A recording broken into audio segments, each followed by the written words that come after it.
Hello, my crafty friend, and thank you so much for joining me in today's little video. I say little because I'm going to really challenge myself to keep this one short. I just wanted to share with you some of the projects I've had brewing in the back of my mind that I'm planning to make in the near future. And I wanted to share kind of how the themes for my journals come into existence, how they form, and how I plan the work I'm going to jump into. So I have always been fascinated by ancient Egypt. I think all of us have been on some level, but I remember as a kid, whenever there was an Egypt documentary or, a TV special about Tutankhamun's tomb or archaeology, I would get so fascinated and just inspired and mesmerized by the ancient art on the tomb walls and just the opulence in the Egyptian jewelry and the carvings, the lapis lazuli, the gemstones alone. I've even made myself a little bracelet with lapis and carnelian and amethyst with some of that bright blue, inspired by Egyptian jewelry, same stones. So yeah, I've had it in the back of my mind for I guess as long as I've known about junk journals, that I would like to do an Egypt themed journal. But at that point in time, I didn't have any Egypt stuff, except for a little bit of genuine papyrus that my grandmom brought me back. My grandparents both brought me back from their trip to Egypt. And as cool as it is, it's not really enough to make into a journal. So every time I've gone thrifting for over a year now, every single time I see a book about Egypt, I buy it. And so I've wound up with quite a collection of Egyptology books. Look at that cool ankh. So yeah, I'm planning to do a book about Egypt, and I think that the cool thing about collecting books while you go thrifting, if you don't put the pressure on yourself that you have to use them immediately, if you just decide, you know what, I love this book, I love this as a theme for a journal, buy it and hold on to it. And one day when the inspiration hits you and you feel like, you know what, now is the time I'm going to make that book, you'll already have a collection of materials ready to work with. And as much as I love using printable art, how cool is that? The original library cards. Ancient Egypt. Oh, it was meant to be. 1984 is the year I was born. But anyway, we don't always want to use printables. Sometimes it's fun to use original ephemera stuff. So collecting thrifted books is a great and very inexpensive way to use original stuff. I didn't even know this was in here. How cool is that? The Art of Egypt, the Time of the Pharaohs, 65 full color illustrations. So this would have been like an advertising plate for this book. I love the illustrations with the explanations of what they're about. How cool. Look at all of those hieroglyphic carvings directly on the statue. But yeah, you never know what you're going to find when you're thrifting. And what's interesting, this book was $2. All the hardcover books were $2 each. Not all together. But yeah, all the hardcover books were $2 and the soft cover books were $1. So yeah, for like less than $20, you have everything you need to make a really cool junk journal. And no printing necessary. And what's interesting to me, the saturation of color, the historical value of having text and explanation for what the stuff is in the pictures, to me, that's better than printable papers because there's an air of authenticity to having real book pages and scholarly information about the subject. So for example, if I were to make this into a junk journal spread, I might carefully cut out this picture of a hippo and stick it down on a coffee dyed paper, but then I could also find the explanation of that picture plate and cut that out and stick it over the picture like you would see in a museum exhibit where you look at an old curio and then next to it there's a nameplate with historical context.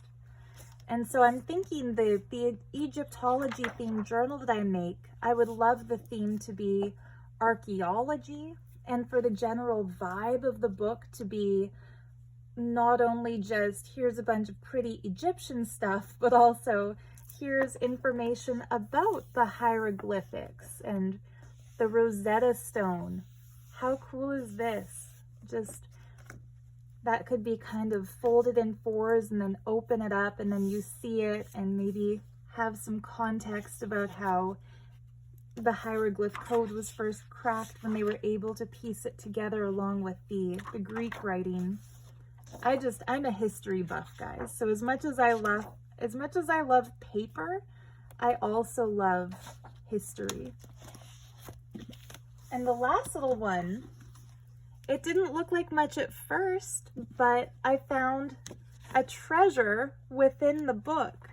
So not only are the pictures all really glossy and really beautiful, but also this was tucked into it. So whoever had this book and donated it to a thrift shop had put an Egypt themed stamp into it as well. So that's probably going to wind up in my personal journal as a little treasure that I found within the book. But anyway, yeah, so that's one project I've got that I've been planning to make for quite a while now. Another one is a book I'd like to make for myself. Pardon the background noises of stuff I'm dropping. So this book here was more expensive than most of my thrifted books. This was actually $5 and I found it in a thrift shop in the Rocky Mountains, so there's a cool memory associated with it, and it is so grungy. I'm not sure if the camera's picking it up, but the background color is just, I think of it as swimming pool blue. Like if you go to a public pool and they've painted it underneath the water, it's that color. But over that, there's like brown stains, maybe coffee has been spilled on it. It's just become really grungy. And it's also been warped. Like the hardcover is bent out of shape in a few places. But I just fell in love with this at first sight when I saw it in that thrift store because of the size and the shape. For context, like a normal book is shaped about like this. So this one is much longer and narrower. And also, it doesn't open landscape, it opens portrait. So it reads like this. And it is all technical illustrations and information about using a typewriter. So it's like an owner's manual to a typewriter, but it also has information about typing. And the paper is a really thin, interesting texture. It's been dog-eared, it's been crumpled, it's been crinkled. A collector might be bothered by that, but a junk journal enthusiast, that's like bonus. Like, oh yay, the paper is all messed up. And so it's just really cool, and I love these illustrations. So demonstrating the proper hand positioning for typing, where the keys are, what all the different parts of the typewriter are. And it's also probably the least practical book I've ever seen because these pages are aimed top to bottom, but on the other side you have to actually literally flip the book over to see this side. But I love how it's got black and red and different fonts, and then somebody has also done their own notes in pencil. So for this one, I've had this since I think July or August when we went on a road trip. And I haven't had the heart to pull the pages out yet because they're just so neat. But my plan for this book is that I'm going to take out a bunch of the pages to use in junk journal crafting and the stuff that I sell, and then leave a bunch of the pages in and turn this into an altered book style journal for myself that I can actually use. So I've got a big journal that I've been working on for myself that's kind of more of an art piece. It's like I call it my hoarder's book. So all of my favorite things get stuck into it, and it's beautiful, but it's not practical. I couldn't really put it in my purse and take it with me somewhere. So I'm thinking this one I'll make into more of a practical. My idea is to use it as a planner for future journal projects. So for example, I want to make an Egyptian journal. I'm thinking I'll take the fabrics that I want to use on the cover of that journal and stick them down on a couple of the pages, and then my favorite beads that I might want dangling from it, and then dangle them from those pages and kind of use it like the way interior designers have lookbooks for their interior design projects. Make it kind of a junk journal version of that. But yeah, isn't that fun? So it's showing you how to do different kinds of typed projects. It's amazing how difficult everything was to do in the days before computers. Like planning layouts for business cards and things. And I also love that it's a very obviously Canadian book. I don't remember which page it was on, but one of these pages gave examples of typed sentences, and they were about Saskatchewan and Manitoba. And I also think it's cool how there's some cursive writing in here, which is just, again, it's just a fun little piece. But anyway, so I'm thinking I'm going to turn this into kind of a collage book for myself to plan my other journals. And I'm going to keep the cover really simple. And I found this. It's just a cheap embroidery piece I bought from AliExpress, but I'm thinking of gluing it down onto the cover like that to cover where it says personal typewriting, because I don't necessarily want that on my junk journal lookbook. And I'm thinking from the last extended hand here, I might put a little piece of ribbon, and then that will be the closure. It'll wrap around the book. So anyway, this is a little thing I want to make for myself, and I just wanted to share it with you so you could see what the typewriter book pages are like before I pull them out and use them for something. Like, just look at that. I love all that cursive writing. So there's one. Another project I'd like to make for myself. So one of my friends is the co-founder and artistic director of the Paperblanks company. And I adored, before I was into junk journals, I've always been a journaler. I've always kept a little book in my purse that I can write down phone numbers or ideas or just random thoughts. And especially when I lived in Vancouver and I still had a physical tarot studio where I read tarot cards, I would always keep a little book in my purse to write down client information, for example, people who wanted to book readings. I would sometimes get invited to do group readings for people, so at parties, and the funnest one that I ever did was a high school graduation, and they hired me for a night to do readings for students, and their questions and the depth that these kids had was really inspiring to me.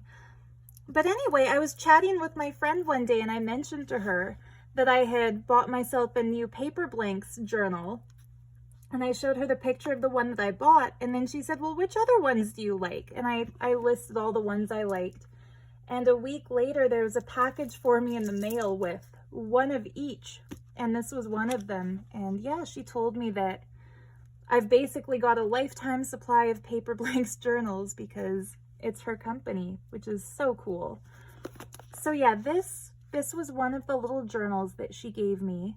And I adore the cover design. This is my absolute favorite color of all time. I love every shade of blue, as you can probably tell because I've always got blue rings on in my videos. But as much as I love this journal, this is probably my favorite size for a journal because it can easily fit into a purse.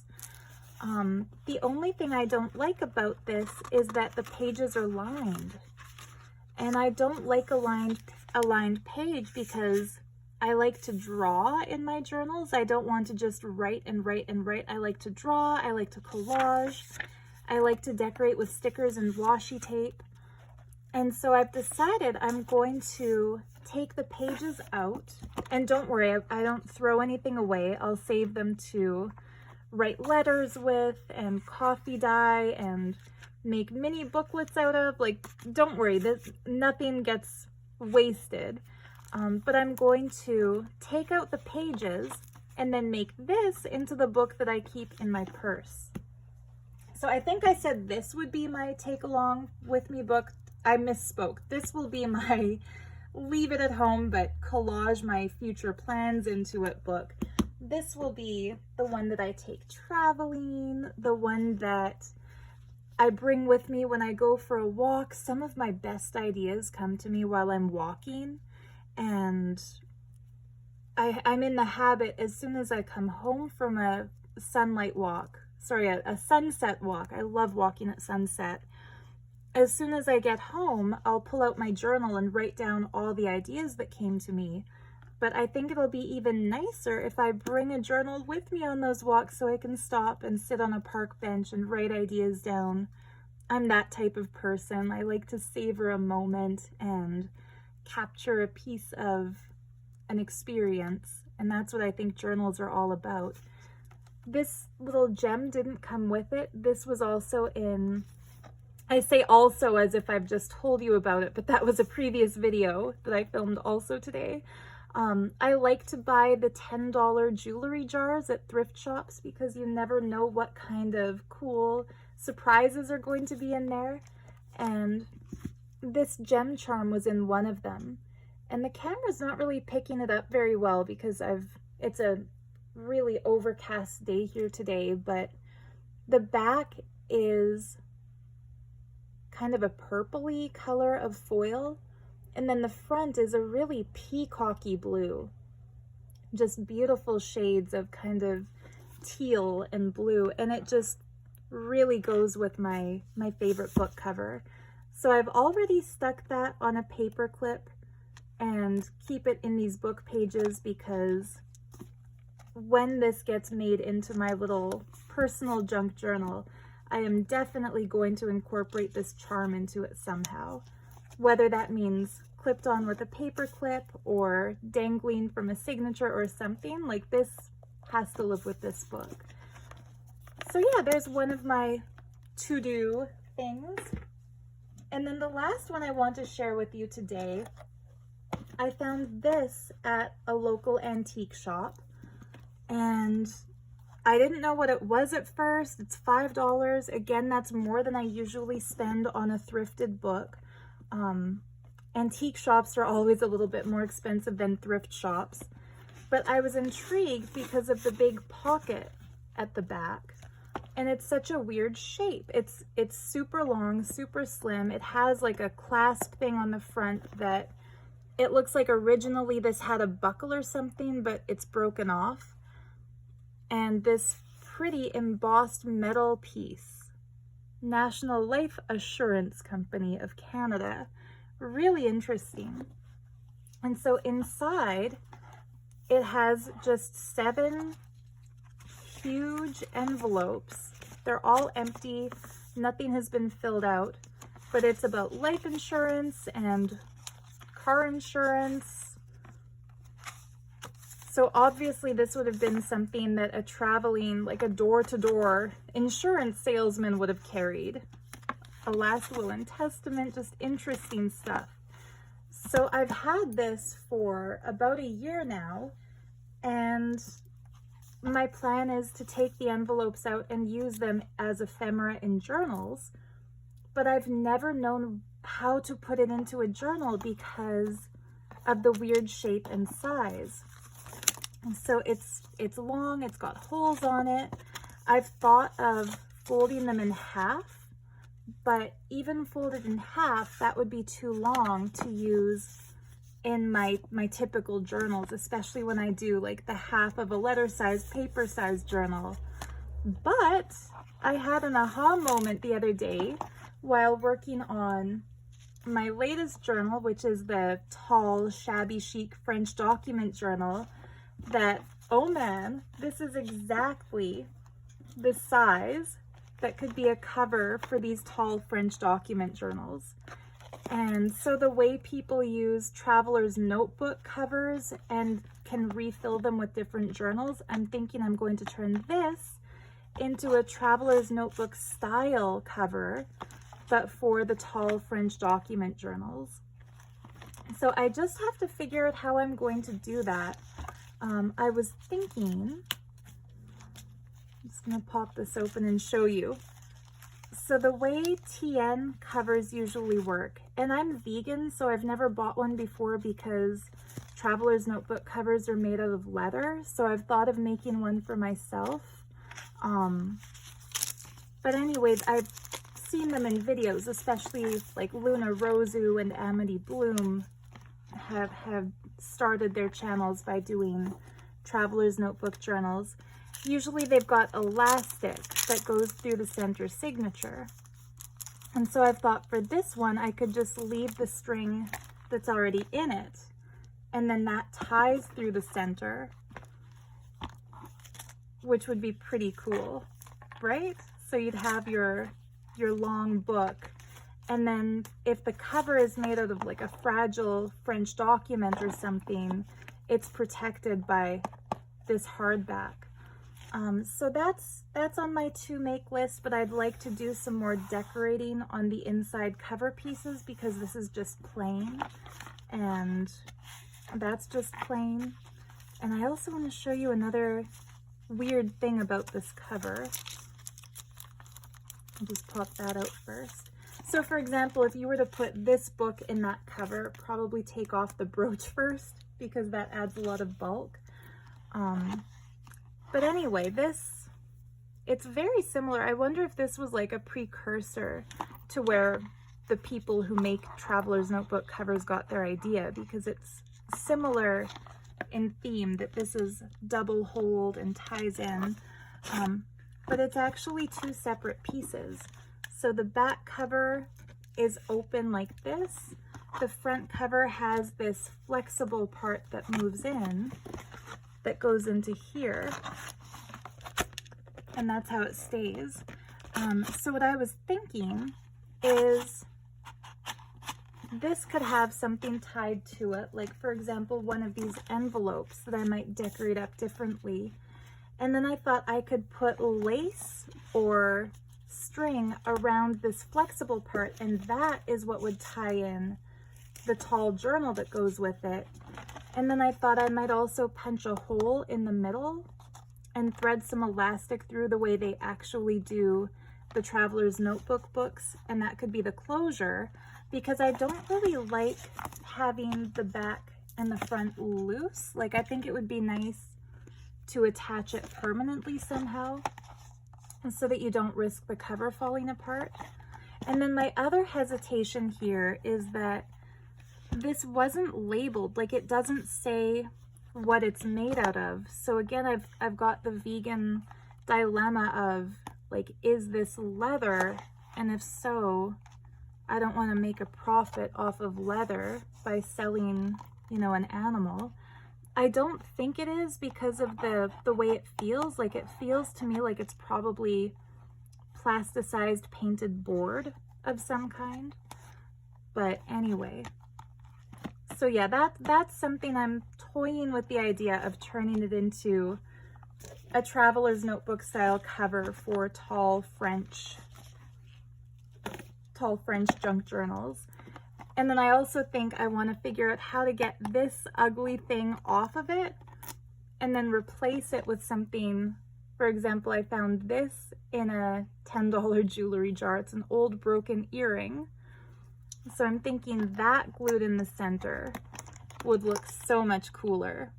It kind of looks like a doorknob in the middle of a door, and this kind of has like a woodworking architectural door kind of a vibe to it, right? So yeah, that's another project on my to-do list. The reason I wanted to do this little video about project ideas is that I have people tell me things like, wow, you're always working on something and you're always doing your projects and you never procrastinate. And I just want to say, like, this idea has been a year in the making. I had this idea back in the summer and it's almost winter now. I've had this stack of books that my lovely friend gave me more than 2 years ago. So I think all of us crafters are like that, where we'll have things that we know are going to be really cool, that we really want to make, but we just need to take the first step and actually do them. And so if you ever beat yourself up over this and think, I've got so many supplies, but I haven't done anything with them, we all do. and it's okay, because I feel like at some point we will actually make the thing that we want to make with the stuff that we've been collecting to make it with. But anyway, yeah, so that's just a little, turned out to be longer than I thought it would be, as per usual. But yeah, just a project share of some of my thrifted finds. I think this might be, like, on this coming Sunday, I'm going to do a journal that was one of my nighttime walk ideas. That's a book of shadows, but also a book of light. I'm super excited. So this next week, I'm going to work on that and just put the finishing touches. But I think after that, I might actually do it and make my Egypt themed journal. But it's interesting, 2, 4, 6, 8, 9, for only $9. Like, look at how much incredible stuff you can get thrifting. Anyway, let me know. I'm curious to know, what do you always buy? Like, whenever I go to a thrift shop, I check the books first. If there's an Egypt book, I buy it. If there's a book about India, I buy it. If there's an art history textbook, I buy it. Like, those are my guaranteed. If I see it, I buy it. If there's a $10 jewelry jar, I buy it. I would love to know, what are your go-to craft supply thrifted finds? I thought I wanted to share this too. Speaking of thrift finds, great houses of Europe. I had used this as the backdrop for my witching hour journal and had some people asking about it. I bought this. This was also $2, which is incredible because it's huge. I thought I would cut it apart and use it in journals, but I don't know if I will because the pictures are just so incredible. The architectural depictions, like the castles, it just gives me a fairy tale feeling, especially that one. Look at those shades of grays and blues. But anyway, yeah, books. I think books are my weakness. I could live in a library and be happy. Just love that. Look at the reflection in the moat. Oh, they're just gorgeous. But yeah, tell me. So I go straight for the books in the thrift shop. What do you go for? What are your favorite journal materials? Do you have any projects that you've been planning to make that you've put on the back burner and you really hope you're going to make them soon? I'm very curious. And let me know what you think of my project ideas too. I always appreciate your feedback. So yeah, thank you so much for watching. Happy crafting, happy journaling. So much love to you. Until next time. Bye for now.